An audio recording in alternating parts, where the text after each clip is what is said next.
2 Maccabees chapter 11. Very soon after this, Lysias, the king's guardian and kinsman, who was in charge of the government, being vexed at what had happened, gathered about 80,000 infantry and all his cavalry, and came against the Jews. He intended to make the city a home for Greeks, and to levy tribute on the temple as he did on the sacred places of the other nations, and to put up the high priesthood for sale every year. He took no account whatever of the power of God, but was elated in his 10,000s of infantry, and his thousands of cavalry, and his 80 elephants.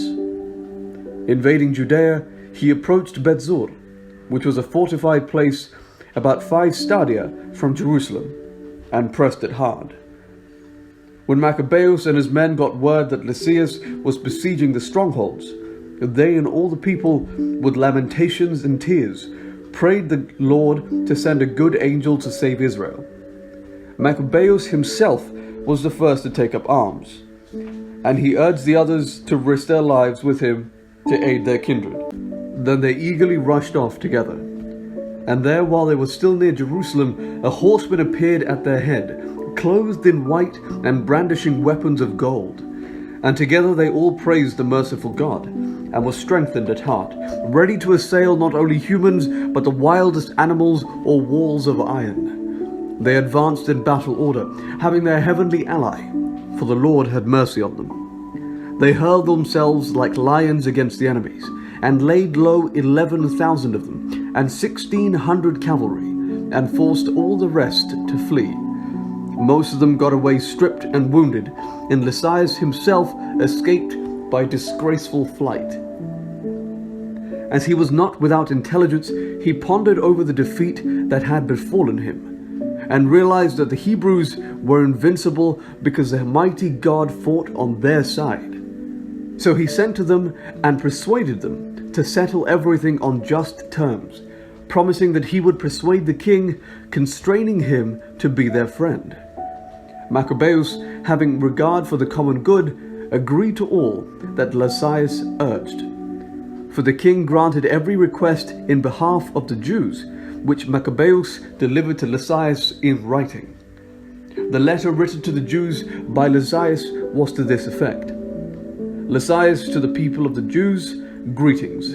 John and Absalom, who were sent to you, have delivered your signed communication and have asked about the matters indicated in it.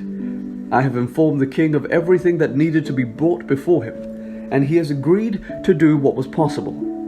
If you will maintain your goodwill toward the government, I will endeavor in the future to help promote your welfare. And concerning such matters and their details, I have ordered these men and my representatives to confer with you. Farewell. The 148th year, Disocornicus, 24th.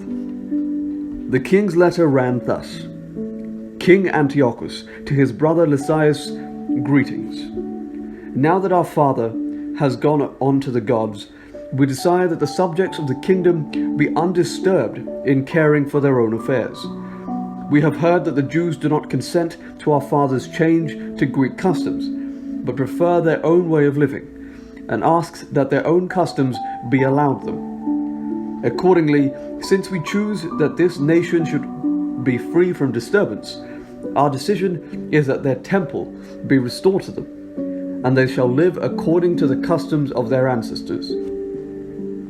You will do well, therefore, to send word to them and give them pledges of friendship, so that they may know our policy and be of good cheer, and go on happily in the conduct of their own affairs. To the nation, the king's letter was as follows: King Antiochus, to the Senate of the Jews and to the other Jews, greetings. If you are well, it is as we desire. We also are in good health. Menelaus has informed us that you wish to return home and look after your own affairs. Therefore, those who go home by the 13th of Xanthicus will have our pledge of friendship and full permission for the Jews to enjoy their own food and laws, just as formerly, and none of them shall be molested in any way for what may have been done in ignorance. And I also have sent Menelaus to encourage you. Farewell. The 148th year, Xanthicus 15th. The Romans also sent them a letter, which read thus: Quintus Memmius and Titus Manus, envoys of the Romans to the people of the Jews, greetings. With regard to what Lysias, as the kinsman of the king, has granted you, we also give consent. But as to the matters that he decided are to be referred to the king, as soon as you have considered them, send someone promptly, so that we may make proposals appropriate for you. For we are on our way to Antioch. Therefore, make haste and send messengers, so that we may have your judgment. Farewell. The 148th year, Xanthicus 15.